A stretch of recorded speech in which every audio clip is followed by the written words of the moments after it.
My mom is in town visiting, and my husband just got home from work, and this lady bops up off the couch as soon as he gets in the door to go run over and make him a little plate of food. Yeah. Because I wasn't making him a plate. Like, why would you plate his food for him? He's grown. I'm a different type of woman. The fact that the mama making a plate for the son lets me know he's a good man, because guess what? If his daughter was saying he was a piece of shit, she wouldn't be in there making him a plate. But that goes to show you that those women, those baby boomer women and the women born before her, those were selfless women, unlike the women of today. Should a man have to fix his own plate? If he wants to and eat, I'd sure hope so. You see the difference between older women and younger women? Older women were more compassionate, they were more submissive, more feminine. They knew how to persuade a man into getting things. I'm gonna give y'all a perfect example. Watch this one. I don't think my husband respects my position as stepmom. Let's talk about that. Your children, the ones that I did not create, they're allowed to do what you do.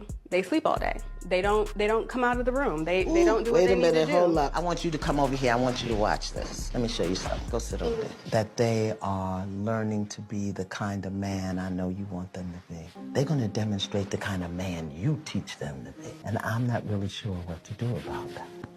Can you hear me? Mm-hmm. The woman has to talk to her man to get him to move the way she needs him to move.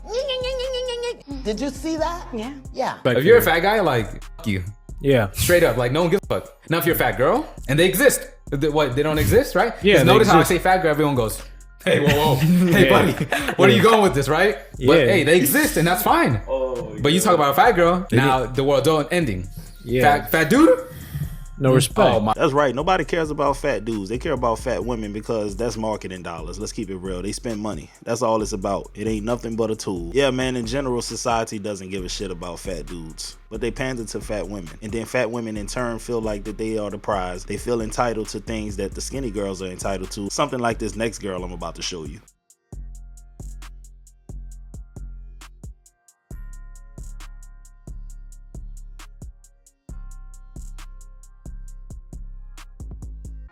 God forbid your husband would come home tomorrow and say, I want a divorce. He serves your papers and you divorce inside of 90 days. Would you keep those 60 pounds on? No. Why? Because I got to get back out there again. Oh, damn. So basically you're telling your husband is because the prize for you staying in this marriage is me having this additional 60 pounds.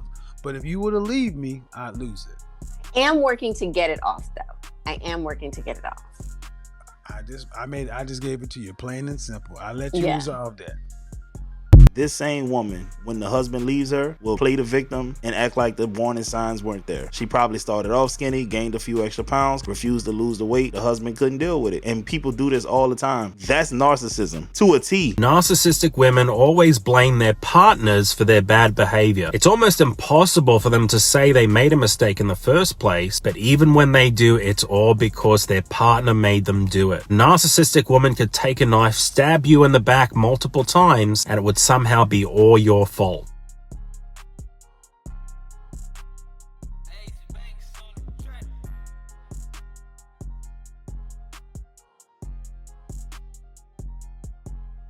And if a man ever says that I'm the worst thing that ever happened to him, I want it to be known, that's still an accomplishment. It's still an award. I accept the fact that I'm a winner. First place, gold medal, take the crown. I'm like a different type of trophy wife. Women who take pride in ruining men's life are a dime a dozen these days. They actually like doing it. It gives them satisfaction so that they can run to social media and brag about it. It makes them feel like they boss chicks, is what it is.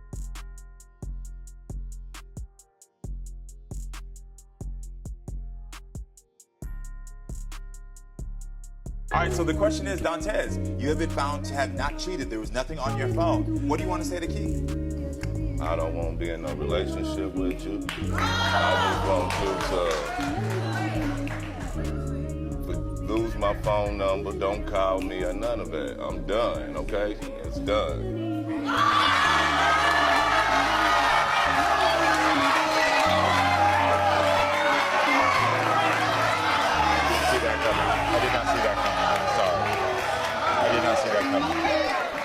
You know what's crazy? A woman will accuse a man of doing all kinds of foul things, right? And then drive the man to leave. And then when the man does leave, she want to get on social media and make posts about how she doesn't care that he left. Watch this clip. Don't ever let convince you that I'm the crazy girlfriend and I just won't leave him alone.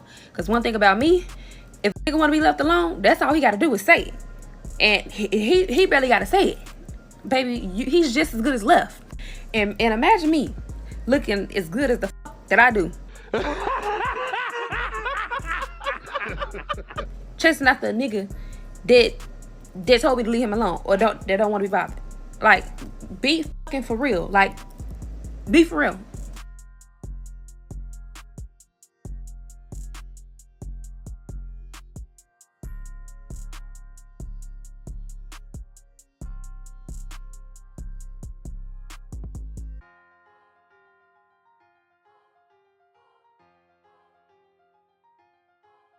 Shout out to the women who are not out here rostering it up. They focus on one guy because they know that he is the prize. If he's doing everything you need him to do, he is literally the prize. But these women think that these guys are not the prize. But look, I want y'all to watch this next video. It's going to perfectly illustrate how rare these men are and how if a woman does find this guy, he literally is the prize. I'm going to record this. It's called the Female Delusional Calculator. Now watch this. This is what I'm going to love. This is backed by the United States Census Bureau.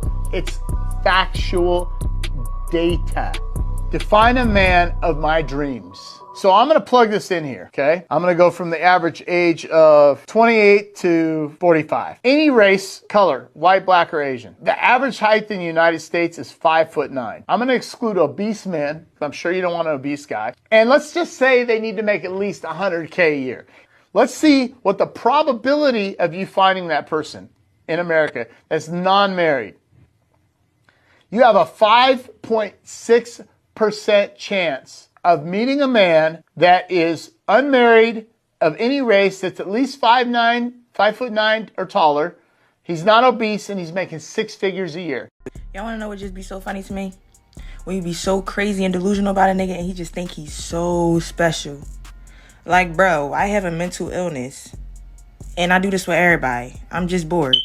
You're not as important as you think you are. He was so important that you dedicated a video to tell him he's not important for TikTok. TikTok is taking over these women's lives. Their lives really revolve around TikTok. They think about TikTok 24/7. They'll even bring it up on dates, just like this next woman I'm about to show you. So I was talking to this guy, and y'all know I'm on TikTok all the time. And I have to understand that not everybody that I talk to or fuck with is on TikTok. So we were talking, and I was like, woo, that'll do it. That'll do it. You do not have to worry about me. You do not have to. He was like, what? What are you talking about? And it's just so embarrassing because it's like, oh, you don't understand what I'm referencing. And this happens to me like more times than I'd like to admit, and it's really embarrassing, but I can't help but make TikTok references. If you gotta meet your baby daddy at the police station just to drop your kid off, why are you talking to me? Like, what I'm gonna do?